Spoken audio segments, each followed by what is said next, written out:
Nah, semua para rasul ini mempunyai sifat.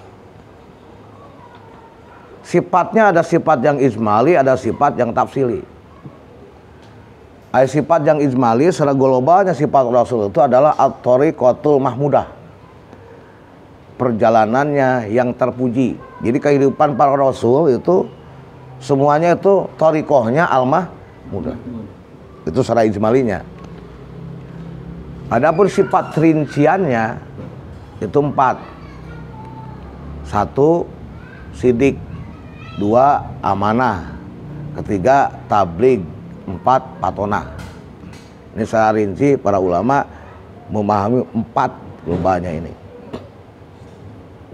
Maka ini disebut dengan akidah nabawiyah. Kenapa nggak disebut akidah kerasulan? Karena ini mendasar. Karena dasarnya adalah ini yang ada di sifat yang dimiliki oleh sifat nabi. Karena kenabian, sifat kenabian itu harus termiliki gitu, oleh para nabi. Dan kalau kita diwajibkan harus memahami sifat kenabian ini, karena kita diperintahkan harus iqbal, menghadap, mengarah kepada sifat yang ada di nabi itu. Karena itu mendasar, wajibnya fardu ain. Sidik, amanah, tabligh, patonah. Ini tidak cerita tentang sifat-sifat sejarah perjuangannya Rasul, enggak. Dengan af'alnya, tapi sifatnya. Kalau yang Rasul memang berkaitan dengan af'al, dengan pekerjaan. Ini sifat. Sifat ini kita harus yakin dimiliki oleh Rasulullah. Dan kalau kita yakin bahwa sifat ini dimiliki Rasulullah, kita harus memiliki sifat ini gitu. Sifat kenabian, karena harus takhalluk, mengikuti sifat Rasul. Ini wajib fardu ain semua orang ya. Sebelum mengikuti perjuangan Rasulullah, melaksanakan af'al Rasul, sifat ini harus dimiliki. Jujur, amanah, tabligh, patonah. Jadi yang pertama adalah sidik. Sidik itu artinya, kalau bahasa kita sidik itu jujur. Sidik itu perkataan sesuai dengan bukti. Itu namanya sidik. Apa yang diomongin sesuai dengan bukti, itu namanya sidik. Kebalikan daripada sidik, kizib. Kebalikannya, bohong. Lalu sidiknya Rasul, jujur Rasul 3. Ada 3 bagian. Pertama, sidik Rasulullah itu tidak warisalah. Rasul itu sidik, jujur di dalam mendakwahkan kerasulan. Jadi apa yang disampaikan, apa yang dari Allah itu semuanya sampai ke Rasulullah tanpa terkecuali, walaupun resikonya pahit gitu.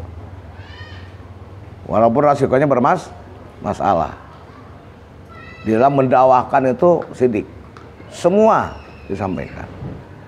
Makanya kalau ada orang Islam yang ngaku Islam, bahwa Rasul itu tidak disampaikan semua, tidak jujur, berarti tidak disampaikan semua yang diwahyukan.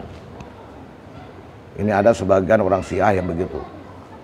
Makanya katanya, kata Allah di Al-Quran ada turun ayat balig ma unjila ilaika min rabbik fa lam taf'al fama balagta risalata.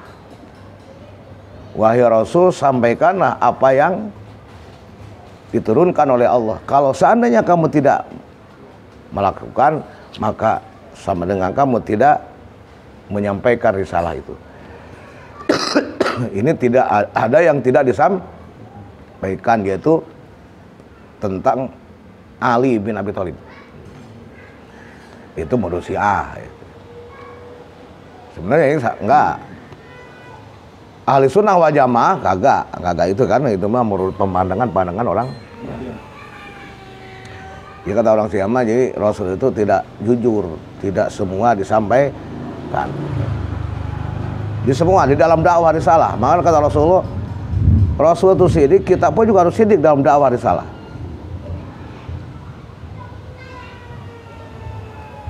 Kulil haq walau kana murran, katakanlah hak walaupun menceritakan hak itu kondisinya pahit. Makanya kalau Rasulullah SAW ketika menyampaikan hak itu berat, Rasulullah pada waktu itu harus menyampaikan suatu, termasuk kerasulannya pun juga harus disampaikan. Nah, kerasulan Rasul sebagai Rasulnya pun juga harus disampaikan. Padahal para sahabat, orang-orang pada waktu itu kan nggak ada yang tahu siapa yang menyaksikan Rasul diangkat jadi Rasul Muhammad. Harus disampaikan itu.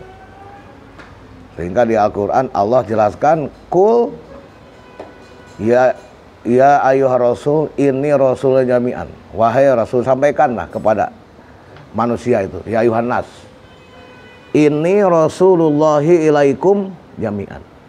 Saya adalah Rasulullah ilaikum, terhadap kalian semua. Itu harus diiklankan itu, bahwa saya adalah Rasul jami'an semuanya. Padahal itu yang nyaksiin diangkatnya kan kagak ada, karena Rasul mah gaib. Yang dohir mah Nabi Muhammadnya dohir, Rasul mah gaib. Diangkat kerasulannya gaib, karena nggak ada yang tahu. Makanya ketika disampaikan itu, udahlah, tanggapannya nggak positif. Wah, ini stres sekali Muhammad ini gitu kan, ngaku Rasul. Ini Rasulullah jami'ah. Ya kalau kita mah mending menyampaikannya itu menyampaikan dari Rasul, menyampaikan kalam Rasul kita, taat kepada Rasul tuh. Ayo Rasul mah fattabi'uni, kan gitu Rasul mah. Itu kagak berat apa ngomong gitu. In kuntum tuhibbunallah fattabi'uni, kalau kalian cinta kepada Allah fattabi'uni, ikutilah aku. Wah, gitu. Makanya kalau sekarang lalu siapa lu gitu. Kan gitu lah kira-kira. Kita kan untung ringan kita mah. Kagak begitu gitu. Kalau kamu cinta kepada Allah, taatilah Rasul. Tuh kan Rasul kan gitu mah. Nggak ke sini.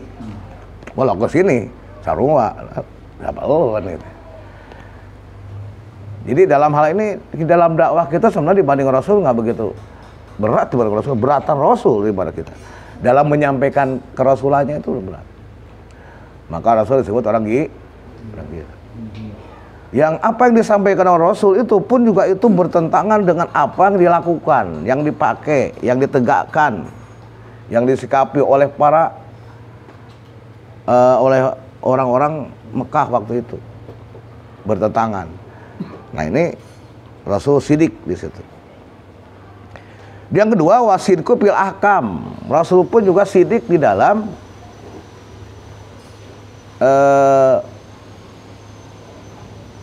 penerapan hukum. Dalam penerapan hukum Rasul sidik, jujur, sehingga terjadi keadilan. Kalau tadi mah dalam mengambil risalah, kerasulan, menyampaikan itu. Dalam hak hukum alladzi yablughunaha anillah, yang disampaikan dari Allah. Sehingga Rasul itu jujur sesuai dengan bukti. Tidak adil. Apa yang disampaikan hukum itu hukum yang A ya A, B ya B gitu. Jadi nggak banyak dikutak-katik itu. Kalau kita mah kan banyak, manusia sekarang kan banyak dikutak-katik hukum Allah. Disesuaikan dengan hawa nafsu. Kalau kira-kira ada manfaatnya, itu menguntungkan, barulah digembur-gemburin. Tapi kalau kira-kira merugikan, dihelah, ya, dikutak-katik nih, akalnya nih, diakal-akalin. Ini akal itu fungsinya untuk memisahkan benar dan salah dari Allah. Nah ini mah jadi ngakal-ngakalin. Ngakal-ngakalin hukum Allah. Akhirnya yang benar jadi salah, yang salah jadi benar. Rasul nggak, sehingga Rasul dalam penegakan hukum itu terjadilah keadilan, tidak melihat siapapun. Karena ini Rasul menyampaikan kepada manusia itu untuk apa? Untuk menyatakan kemerdekaannya manusia di depan manusia. Islam begitu. Bitahqiqi hurriyatil insan. Menyatakan kemerdekaannya manusia di depan manusia. Hanya satu manusia harus jadi hamba Allah. Makanya Rasul pada itu dalam menegakkan hukum termasuk kepada anaknya pun juga Rasul dinyatakan ditegakkan. Ada seseorang sahabat yang minta keringanan di dalam penegakan hukum karena orang terhormat. Marah kan Rasul kepada Usama atas bihaddi min hududillah. Apakah kamu minta keringanan dalam had Allah? Wallahi law anna Fatimah binta Muhammadin sarqat laqad tuyada. Ini dalam penyampaikan itu yang pahit, yang beresiko atau yang tidak Rasul disampaikan. Nah, kita kadang-kadang disampaikan akhirnya bermasalah dengan sampaikan. Kita maka baca begitu kan. Wah ini aja masalah, ini bakal viral ini masalah ini. Kagak disampaikan kan gitu kan gitu. Rasul mah enggak. Sahabat Rasul mah dakwahnya itu benar-benar disampaikan dalam kondisi orang itu tidak senang sebenarnya kedatangannya. Datang aja udah. Wahin kan gitu. Lah kita punya kalau ngikutin kayak gitu, lah sekali dua kali dakwah juga bersalah. Ada lagi kumpul rame-rame lagi orang datang, ya kaum ibudullah malakum ilahin gairu kayak Nabi Nuh, lempari batu. Ayo kita mah sekarang mah enak, kita mah kan dakwahnya kepada orang Islam kan itu, dakwahnya pun juga pedo, karena mah dakwahnya ada pisang, dikasih kopi, gitu. Ada lempari batu, enggak. Malah ceramah dakwah dikasih amplop malah. Tapi kalau menyampaikan sesuai dengan kerasulan, itu pasti bakal beresiko sama. Gitu. Kalau menyampaikan hukum mah, karena akan masatul basal dharra seperti yang diberikan oleh Allah kepada umat yang lalu. Yang ketiga ada sidik di dalam perkataan yang kaitan dengan dunia. Berkaitan dengan dunia pun juga Rasul sidik, jujur. Gitu. Ya contohnya maunya kaitan dengan dunia, kaitan dengan si A, si B, si Anu ada nggak? Ada. Nggak bakal aja tidak ada. Ini kaitan dengan urusan dunia. Kaitan dengan orang, kaitan dengan kehidupan. Rasul pun juga sidik di situ. Walaupun ada sewaktu-waktu Rasul ada bersanda, tapi bersandanya pun juga tetap benar hak di dalam hak. Dan ada yang tidak sesuai gitu, tapi bersanda. Kayak Rasul pokoknya bersanda sama nenek-nenek. Sebutnya nenek saya bawa ke Suwainya Rasulullah sampai ke surga. Lah di nenek-nenek mah nggak ada surga, nggak ada nenek-nenek di surga mah, itu. Nenek-nenek mah nggak bakal ngesor, karena di surga nggak bakalan ada nenek. Nah benar, di surga tuh nggak ada nenek-nenek. Jadi orang ke surga itu kembali semuanya umurnya sama. Umurnya 30 tahunan. Nah itu namanya walau bil mizah, walaupun dengan cara bersanda, tapi apa yang dikatakan Rasul tetap hak. Gitu. Benar. So, Rasul juga sama suka bersanda, tapi bersandanya Rasul itu hak. Nggak ngawur kayak kita bersanda ngawur gitu. Rasul enggak. Nah itu sidiknya Rasul sepertinya. Kalau Rasul itu sidik, jujur, kita itu harus mengikuti. Kenapa? Karena kita harus berakidah ke situ. Karena kalau seandainya hanya sebatas Allah ngutus Rasul sidik, amanah tabligh patona, tidak ada hubungannya sama kita, nah itu nggak usah pakai wajib sebenarnya. Secara akal pasti diterima. Nggak bakalan Allah ngutus Rasul kagak jujur, kan nggak mungkin. Secara logika aja nggak mungkin lah, gitu. Kok kenapa kita seri wajib kita itu meyakini Rasul jujur? Karena ada kewajiban kepada kita harus ngikutin Rasul. Dan ingkaran kena sidik ke Rasulnya mah, oleh Allah diangkat sebagai Rasul, lah pastilah nggak bakalan sih ngangkat pembohong, siapapun juga. Itu, ya sama aja. Kayak kita di dalam akidah uluhiyah, kita harus yakin Allah itu ada, contohnya. Yakin Allah itu kuasa.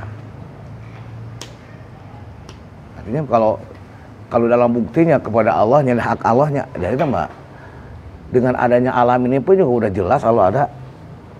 Nggak usah disebut bahwa Allah itu ada, sebenarnya kan gitu. Karena kita harus taholoku biahlakillah wa taholoku biahlaki Rasul, ngikutin akhlak Allah dan akhlak Rasul dengan kita mempelajari sifat-sifat tersebut. Karena kita harus tertanam dalam diri kita adalah sifat sidik, jujur. Karena kalau kita tidak jujur, apalagi kepada Allah, munafik. Kan jujur itu kalau al-kalam la yuwafiqul waqi itu namanya sidik. Kalau perkataan sesuai dengan bukti itu namanya kizib, bohong. Nah, sekarang kepada Allah, kepada manusia kita harus jujur. Pernyataan kita kepada Allah pun juga harus jujur. Jika seandainya kita menyatakan la ilaha illallah Muhammadur Rasulullah dengan bahasa ashadu ay a'taqidu, itu berakidah an la ilaha illallah wa anna Muhammadar Rasul, pernyataan itu harus jujur sesuai dengan waki, dengan bukti. Hatinya berarti harus bergantung hatinya sama Allah. Dan kita harus mengikuti petunjuk dan hukum itu kejujurannya. Jika seandainya tidak, berarti itu bohong. Itu pernyataan kita kepada itu bohong. Bahkan kita setiap hari kita menyatakan itu dalam sholat. Asyhadu an la ilaha illallah. Aku bersaksi, gitu. Saya meyakini bahwa tidak ada Tuhan yang harus ditaati semua perintahnya, dijauhi semua larangannya, dengan sepenuh hati hanya Allah. Dan aku bersaksi Muhammad Rasulullah yang harus diikuti sunnah. Prakteknya mah tidak ngikutin perintah tidak ngikutin hawa nafsu. Itu kan nggak jujur. Apalagi tambah dengan janji di dalam dua iftitah, inna sholati wa nusuki wa mahyaya wa mamati lillahi rabbil, sesungguhnya sholatku, ibadah haji, ibadah korbanku, hidup dan matiku karena Allah, lillahi rabbil, nyatanya mah bukan lillahi rabbil alamin, karena hawa nafsu, karena dunia. Jadi janji terus-terusan tiap hari beberapa kali kita janji sama Allah. Setiap sholat baca syahadat ditambah dengan pernyataan doa iftitah. Setiap hari berapa kali itu janji sama Allah. Nah, ini harus dibuktikan dengan wakinya, muwafiqun lil waqi. Jangan ada buktinya. Iman kepada Allah, bergantung dirinya hanya sama Allah. Iman kepada kitab Allah berarti harus diikuti adalah kitab, siap diatur sama hukum Allah, sama kitab Allah. Iman kepada Rasul berarti kita harus ngikutin uswah, contoh Rasulullah. Kalau Rasul tidak diikuti mah apa faedahnya Allah mengutus Rasul, karena di Al-Quran lakukan ala bi rasulih watun nasana, lakum buat kalian. Rasul jadi kalau kita tidak diikutin Rasul, berarti nggak ada manfaatnya tempat kita. Padahal Allah itu mengutus Rasul itu buat kita manfaatnya, untuk jadi artinya hidup yang benar, sukses menurut Allah, sah Rasul. Jadi kalau saya mau hidup yang benar, sukses, ikutilah kehidupan Rasulullah. Yang paling mendasar punya sifat 4 itu secara mendasar. Itu yang harus diikuti.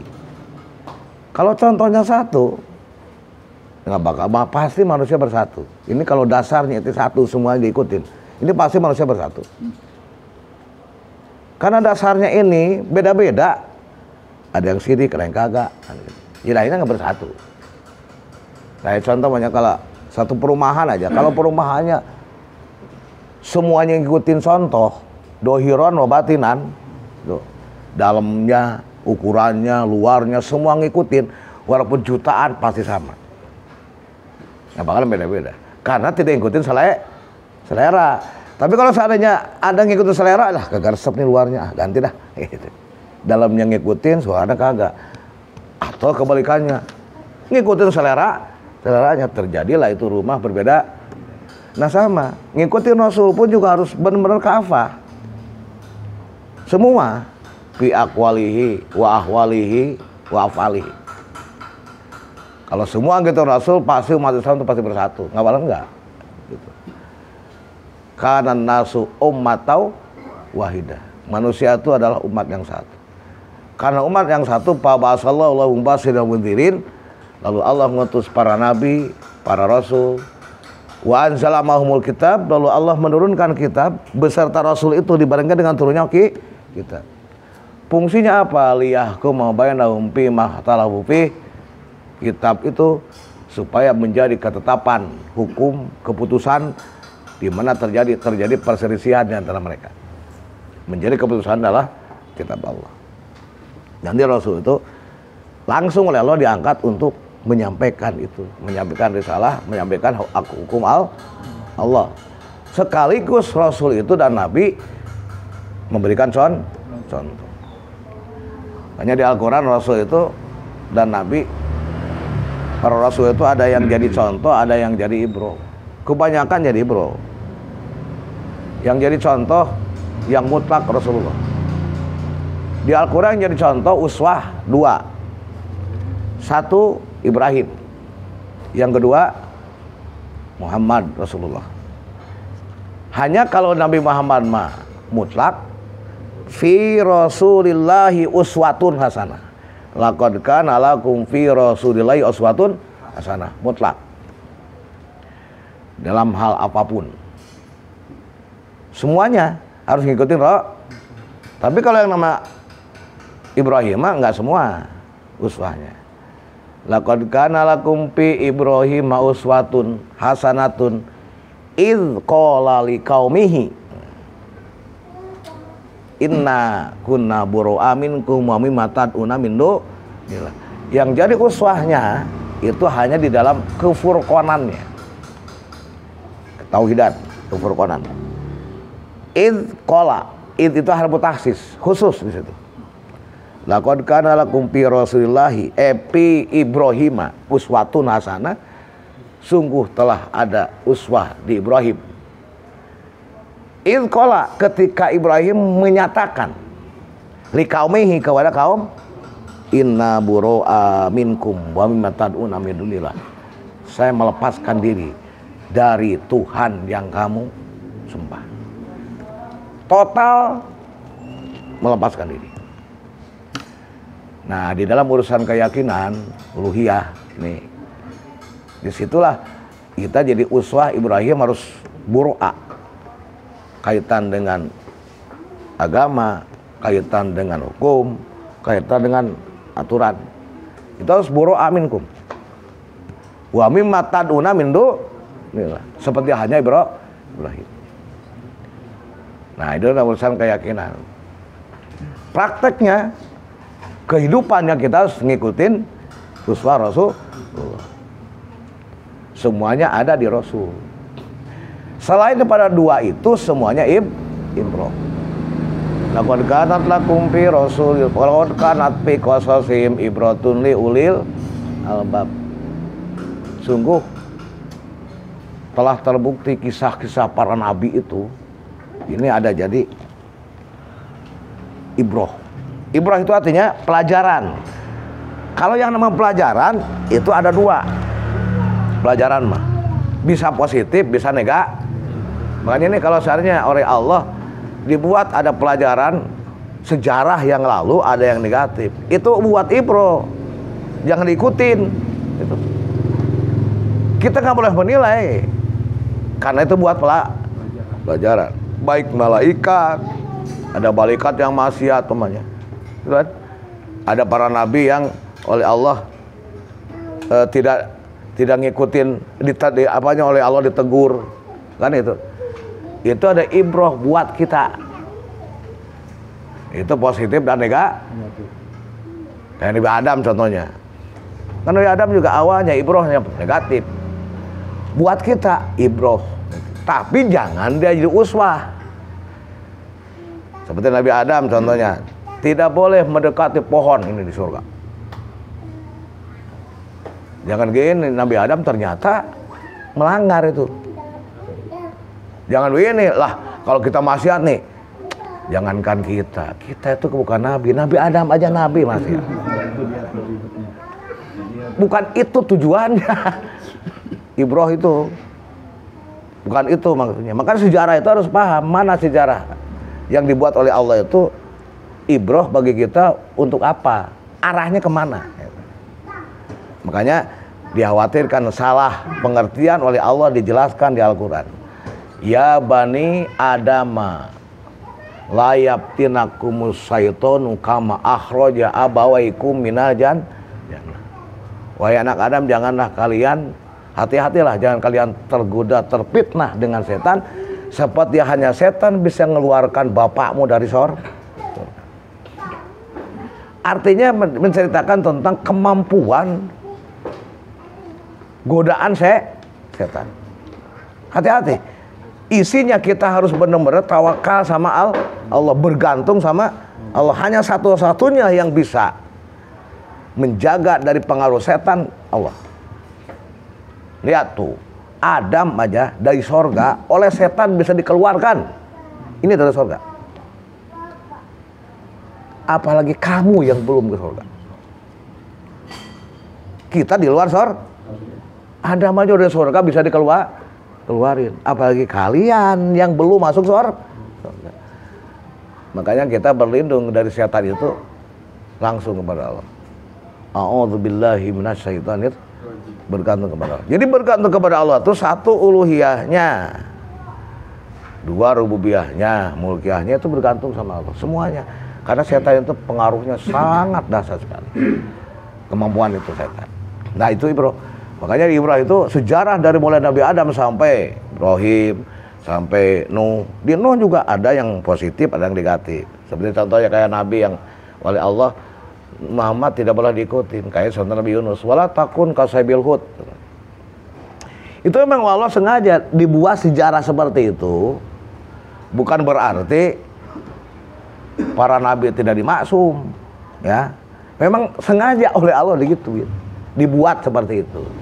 Buat pelajaran kita. Kayak Nabi Adam menjalankan maksiat, lalu Nabi Adam setelah maksiat langsung Nah itu buat ibrah kita. Anak Adam di mana membuat satu kesalahan langsung tobat. Gitu. Jadi pelajaran semuanya. Kayak contoh Nabi Nuh. Nabi Nuh dakwah 900 tahun, 50 tahun. Dakwahnya hanya dapat 80 orang. Ibrohnya. Sehingga secara kemanusiaan Nabi Nuh kesal. Akhirnya berdoalah kepada Allah. Rabbila tadar alal ardi dayaro innaka in tadarhum yudillu ibadaka wala yalidu illa fajiran kafar. Ya Allah, la tara aldi, jangan engkau tinggalkan orang yang ada di bumi ini. Hancurin semuanya. Innaka in tadarhum, jika engkau meninggalkan satu saja, yudillu ibadaka, akan jadi bibit benih untuk menyesatkan hambamu. Anaknya kemana? Wala yalidu illa fajirun kafar. Anaknya pun juga fajir kufur. Nah itu kan ibroh yang negatif. Secara kemanusiaan pasti manusia semua begitu. Apalagi beliau Nabi Yunus, Nabi Nuh 900 tahun dakwah tiap hari. Ini da'watu qaumi lailan wa naharo. Tiang malam dakwah. Kita mah dakwah. Ketika diundang dakwah. Ada yang ngundang mah kagak. Berarti yang dakwah siapa tuh? Yang ngundang dakwah mah. Kita mah kagak. Nabi Nuh tiap hari dakwah tanpa Tunda. Walam yajidu qaumi ila firara. 900 tahun nggak berhenti. Cuman dapat berapa? 80. Ada ibrah positifnya, ibrah negatif. Ibrah positifnya, Nabi Nuh dakwah sekian sehingga dia tetap konsepkan dakwah itu walaupun banyak tantangan. Kalau kita dakwah selama itu tiap hari, kita mah sebulan aja udah kabur. Kita dakwah di sini kayak Nabi Nuh nih, dakwah lempar batu, dakwah sini, wah musuh. Mungkin sebulan juga kabur gitu. Nah, ini dalam dakwah tuh mental Nabi Nuh positifnya. Lihat Nabi Nuh 100 tahun enggak. Tapi itu Nabi Nuh ada mental negatifnya. Ketika 900 tahun dia berdoa kepada Allah, kekesalannya. Itu masih disalahkan sama Allah. Padahal menurut kita mah wajar, menurut kita. Lo wajar aja lah 900 tahun. Ngomong begitu juga. Tapi menurut Allah tetap enggak bisa. Kata Allah, wala tukhatibni fil ladzina dzalamu innahum mughraqun. Oleh Allah dianggap lu cengeng Nabi. Lu jangan ngadu urusan apa tindakan-tindakan orang yang membohongkan Allah tuh jangan ngadu kepada aku gitu. Mengadukan kepada aku. Innahum mughraqun. Artinya udah biarin.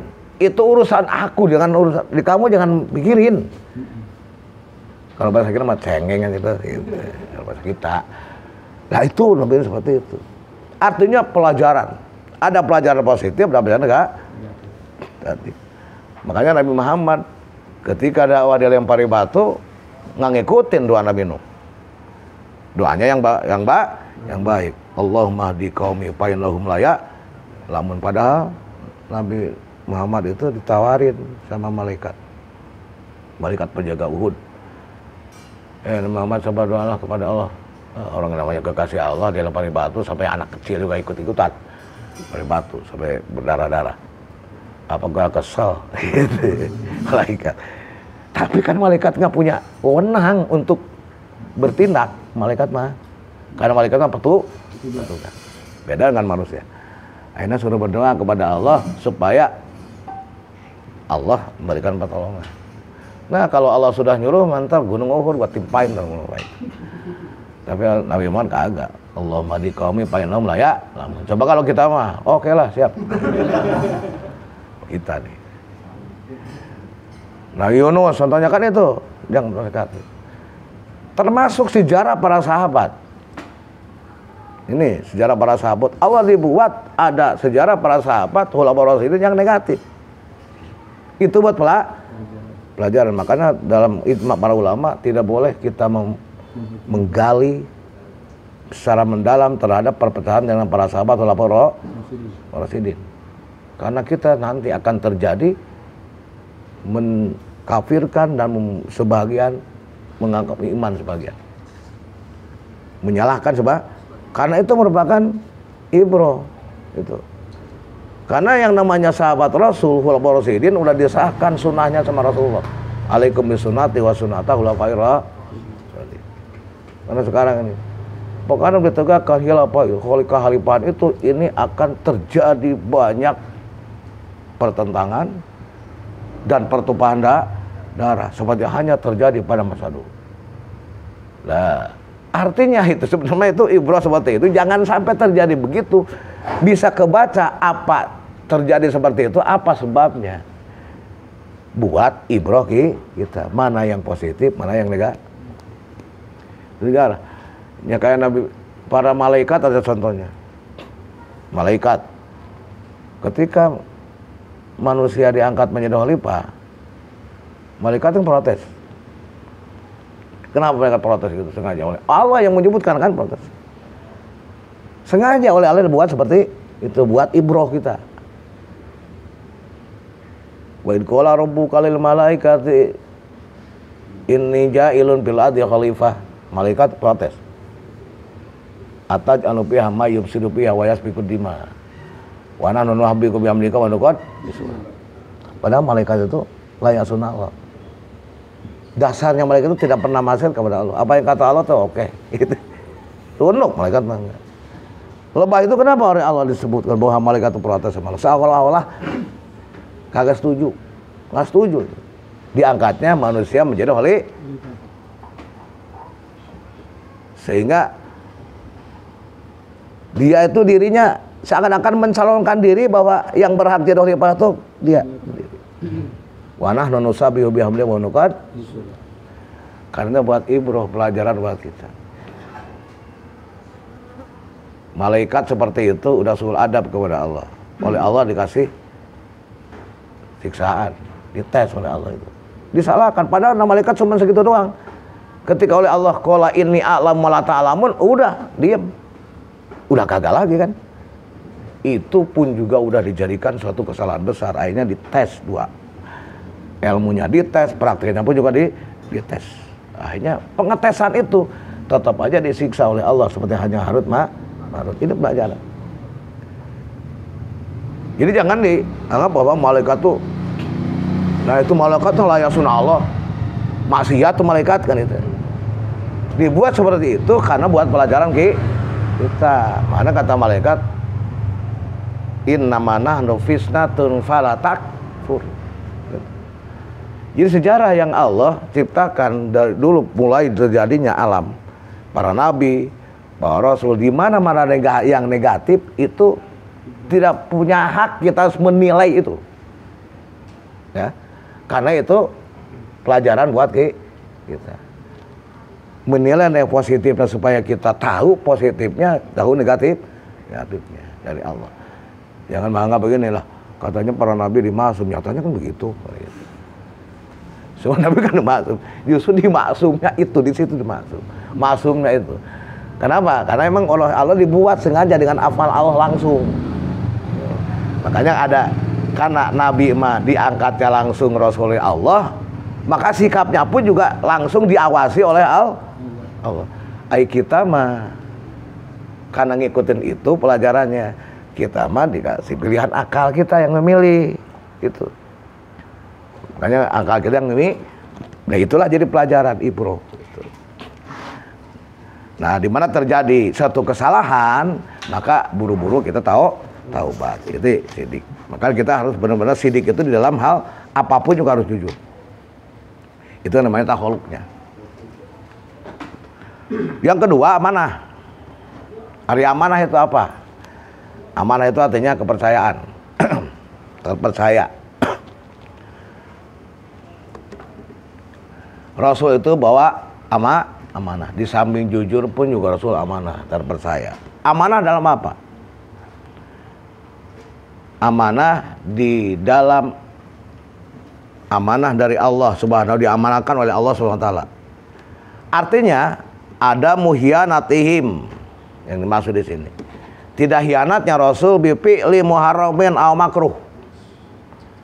Dengan melakukan yang diharamkan atau dimakruhkan. Kalau Allah mengamanahkan bahwa ini harus dilakukan dan dilaksanakan, itu Rasul amanah di situ. Tidak melakukan itu. Kalau Rasul diberikan amanah, nubuwah, kenabian, kekuasaan, maka tidak akan Rasul menyimpangkan keusahaan itu. Itu amanah.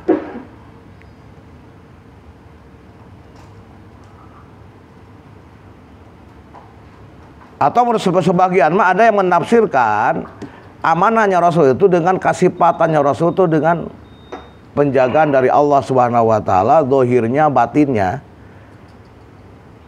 di dalam melakukan dijaga oleh Allah dalam melakukan apa? Bimbingan talabus bimanhin anhu. Melakukan apa yang diharamkan oleh Allah. Terjaga oleh Allah. Dijaga oleh Allah. Amanah itu artinya ada yang menafsirkan bahwa Rasul itu amanah karena Allah jaga, maksum gitu. Dijaga oleh Allah untuk melakukan yang diharapkan atau yang dimakruhkan. Ini menurut sebagian ulama. Ada yang menurut sebagian ulama lagi, definisi amanah adalah malakatun rosihatun bin nafsi tamna'u sahibuha min iltikabil manhiyat. Suatu malakatun bin nafsi, kepemilikan yang menancap di dalam diri. Tamna'u sahibuha min iltikabil manhiyat, yang mempunyai amanah itu akan tercegah melakukan yang dilarang. Itu definisi daripada amanah. Nah, Rasul itu ini tiga-tiganya daripada definisi ini semuanya sama. Yang dimaksud semuanya. Ya, Rasul itu sikap pribadinya pun juga disiplin hukum Allah, dan di dalam mengatur hukum masyarakat, ngatur pengaturan Allah pun juga tidak pernah menyimpang dari aturan Allah. Jangankan yang haram, yang makruh juga enggak. Gitu. Makanya amanahnya Rasul itu ini merupakan amanah dari siapa? Dari Allah. Jadi amanah kalau bahasa logat amanah itu kepercayaan. Makanya tadi dijaga oleh Allah, dipercaya sama Allah. Nah, sekarang setelah Rasul tidak ada, makanya kita harus memahami tentang akidah nabawiyah, karena amanah ini diamanahkan oleh Rasul kepada kita. Yang lebih dominan, yang lebih diarahkan amanah Rasul kepada ulama. Al ulama umana'ur Rasul. Al ulama warasatul an. Nah, makanya ulama itu punya dua sifat. Sama seperti sifat hanya Rasul dulu. Nabi Muhammad itu punya sifat Nabi, punya sifat Rasul. Nah, ulama itu harus dua punya. Satu harus warasatul anbiya, yang kedua umana'ur Rasul. Kalau bicara anbiya, warosah ke anbiya bahasanya. Kenapa? Karena ini bicara kepemilikan pribadi, kaitan dan sifat pribadi, ketaatan, keilmuan, kemampuan, ketaatan, sikap itu pribadi yang dimiliki. Seperti hanya para nabi. Seperti hanya contoh warosah. Ayu warosah itu artinya waris, ahli waris nabi. Ayu warisah mah kalau dalam warisan nih, harta yang dimiliki pribadinya oleh bapaknya lalu diturunkan atau dikasih jadi kepemilikan anaknya, itu namanya warisan. Artinya ini bahasa warisan, sifat yang dimiliki oleh Nabi ini harus dimiliki oleh ulama. Harus dimiliki ulama. Harus jadi milik ulama. Itu warisan namanya. Jadi pribadinya Nabi terjaga dari maksiat, pribadinya nih disiplin hukum Allah, disiplin aturan Allah, tidak melanggar aturan Allah. Maka pribadinya seorang ulama pun juga seperti itu. Satu, punya ilmu, yang kedua punya sikap ketaatan. Sama, kalau disalah hakikatnya kayak malaikat tuh, pribadinya taat dan istiqomah pribadinya. Yang kedua, ulama itu harus menerima amanah. Al ulama umana'ur Rasul ala ibadillah. Ulama itu adalah membawa amanah Rasul. Amanah itu kepercayaan dari Rasul. Kalau bahasa amanah berarti bukan miliknya. Amanah titipan. Rasul amanah Allah, ulama amanah Rasul. Yang namanya amanah nanti akan diminta pertanggungjawaban. Ala ibadillah, di dalam menguasai hamba Allah. Berarti amanah itu apanya? Apa yang disebut amanah? Amanah itu adalah pengaturan kekuasaan. Itu merupakan amanah dari Allah. Makanya yang namanya kekuasaan mah itu amanah namanya, bukan milik. Makanya jangan disuka dibangga-banggain. Karena itu mah tanggung jawab yang bisa ditanggung jawabkan nanti dunia dan akhirat. Nah, ulama itu harus jadi umana'ur Rasul, kepercayaan Rasul dalam menguasai, mengatur ala ibadillah. Makanya ada syarat yang dua. Malam yukhalitu sultan walam yadkhulu fiddun. Karena kalau yang namanya yukhalitu sultan nggak bakalan bisa jalanin amanah Rasul karena aturannya berbeda gitu. Di situ udah di dalam syarat itu ulama. Karena memang sifat Rasul itu Yang 4 ini harus dimiliki oleh semua orang umat Rasul yang iman kepada Allah Subhanahu. Pribadinya harus sidik dan amanah. Makanya amanah itu baik amanah kaitan dengan aturan kita, disiplin aturan Allah, tidak melaksanakan perbuatan yang haram, seperti halnya Rasulullah tidak pernah yang melakukan yang diharamkan, yang makruhkan, disiplin hukum. Amanah di dalam hal urusan tadi kaitan dengan dunia, umuri dunia yang diatur dengan hukum Allah. Nah, itu pun juga termasuk sidik di dalam makna sidik yang ketiga itu.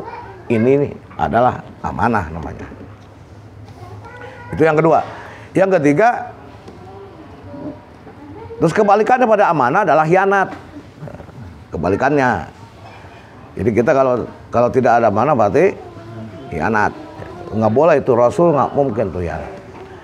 Wa tabligu ma umiru bi tablighihi lil khalqi, dan Rasul itu menyampaikan apa yang diperintahkan. Berarti Rasul tabligh. Berarti apa yang oleh Allah diturunkan semuanya udah ditablighkan oleh Rasulullah. Udah, nggak ada yang diumpet-umpetin. Jadi kalau ada perkataan Syiah dulu bahwa Rasul itu ada sesuatu yang disumpetin, itu salah, melanggar akidah, menyimpang akidahnya, berarti akidah nabawiyahnya. Nah. Jadi kita harus yakin bahwa apa yang disampaikan oleh Rasul itu semuanya sudah dari Allah, itu sudah sampaikan kepada kita. Ngambalan enggak diumpetin. Nah, disampaikan semuanya. Nah, jika seandainya Rasul sudah menyampaikan, maka tugas kita pun juga sama, harus bisa menyampaikan. Jangan hanya pribadi kita, tapi harus tabligh. Minimalnya kita bisa menyampaikan kepada keluarga kita. Karena kan kullukum ra'in wa kullukum al'an ra'yatihi. Setiap di antara kalian itu ra'in, pemimpin. Ya. Ra'in itu pengembala kalau dalam bahasa arti logatnya. Wa kullukum mas'ulun an ra'yati, dan setiap di antara kalian itu mas'ulun an ra'yati, akan ditanya. Wa rajulu mas'ulatun an ahlihi. Laki-laki akan ditanya tentang keluarganya. Jadi mulai adanya membawa amanah, dia menjadi seorang pemimpin ketika dia berumah tangga. Di situ dia bawa amanah kepemimpinan. Apa yang dipimpinnya siapa? Perempuan. Istrinya. Itu akan ditanya suami tentang istrinya. Berarti kita harus bisa nyampaikan, harus tabligh lah ke situ. Jadi minimalnya kepada istri harus bisa nyampe. Nyampaikan tabligh kepada jamaah, umpamanya kurang pede. Lah ke istri mah orang sendiri, masa sendiri mah gak bisa. Tapi kan banyak juga orang yang gak bisa ya, gitu. Ada orang yang emang orang yang nyampaikan kepada jamaah mah pintar ya, kepada istrinya kagak bisa. Ada yang begitu, ada yang begitu. Padahal cuma sendiri itu. Jamaah mah Pak banyak, lantang dia ngomongnya. Giliran kepada istrinya gak bisa. Pada itu pokoknya. Yang paling pokoknya kan itu, ku anfusakum wa ahlikum. Padahal itu yang pokoknya mah kita. Tugas itu dulu. Jamaah bisa, istri kagak bisa. Artinya kita harus bisa menyampaikan kepada istri itu. Minimalnya Pak istri harus bisa harus sampai. Berarti kita harus bisa tabligh. Sehingga tablighnya itu diterima oleh istri, dimengerti oleh istri. Sebenarnya logikanya nggak mungkin lah secara adat mah orang tidak bisa nyampaikan ngomong sama istri. Orang tiap hari ngobrol sama istri gimana sih? Orang yang kadang kenal dengan jamaah tuh kita bisa. Kenapa orang tiap hari ngomong sama istri? Oh kagak bisa ngomongin hak. Ngomongin yang lain mah, dunia segala macam bisa lantak. Nah itu godaannya, itu makanya kan godaannya sama istri itu besar. Yang kedua baru wa anzir asiratakal akrobin, menyampaikan kepada teman dekat. Teman dekat sampaikan. Itu harus tablik gitu. Karena semua pun juga harus disampaikan, harus tablik semuanya. Makanya kan Rasulullah SAW melarang orang tidak menikah. Karena nggak bisa tablik. Ini perintah. Melarang orang tidak menikah. Jadi ini fardu ain, tablik itu fardu ain. Bukan fardu kifayah. Karena semua harus menyampaikan hak minimalnya itu kepada istri. Nah, kalau kepada jamaah itu baru, itu mah fardu kifayah. Kayak tidak semua. Kalau kepada istri mah di keluarga itu fardu ain. Bagi suami harus kewajibannya. Makanya kalau seandainya suami tidak bisa menyampaikan kepada istri, kelewatan sih sebenarnya mah. Sebenarnya itu. Aing ngomong ngobrol sama yang lain bisa, mampu sama istri kagak bisa. Sama. Kita menyampaikan kepada istri, sampaikan wa ma alaika ilal balag. Disampaikan dengan jelas. Al balagul mubin baina linnas. Urusan udah nyampe mah. Nah, kan terserah itu, terserah istri. Mau menyikapi apa tidak, itu wajibnya menyampaikan dengan jelas. Wal mar'atu masulatun an auladihi an waladihi wa malihi. Kalau perempuan ditanya oleh Allah tentang anaknya dan harta suaminya, itu yang menjadi amanahnya. Maka berarti si ibu harus tablik juga kepada siapa? Tanggung jawabnya kepada anak. Maka ketika anak udah punya anak, maka si istri menjadi pembina anak. Yang akan ditanya istri adalah tentang anak dan harta suaminya. Makanya kan ada hadis atau apa ya? Al jannatu tahta aqdamil Sorga itu ada di bawah langkah ibu. Si anak itu mengikuti langkah ibunya, lebih dekat, bukan ke bapaknya. Karena yang menjadi tanggung jawab untuk mengarahkan anak itu adalah ibu. Makanya akdam itu artinya itu majaz ya, bukan kaki, tapi langkah. Jadi kalimat majazi. Kaki ibunya diminum. Ya kalau ibunya kagak beriman, masa ada surga di situ? Orang dia nyalurkan neraka gimana? Jadi artinya surga di bawah langkah kaki ibu, artinya si ibu itu harus melangkahkan kakinya buat anaknya menuju surga. Itu maksudnya. Jadi si ibunya itu harus melangkahkan kakinya, memberikan contoh, melangkahkan kakinya, bawa anaknya menuju surga. Karena langkah ibu, dan anak surga itu ada di bawah langkah kaki ibu. Bukan di bawah kaki, telapak kaki. Enggak ada yang menghasil. Itu kalimat majasi lah. Yang sama dengan kebuang tuh asbak, bukan asbaknya yang dibuang. Jadi sebenarnya isinya ini mau karena jujur asbak buang. Iya jujur tapi bego lah gitu. Akdam itu artinya itu. Surga itu di bawah kaki.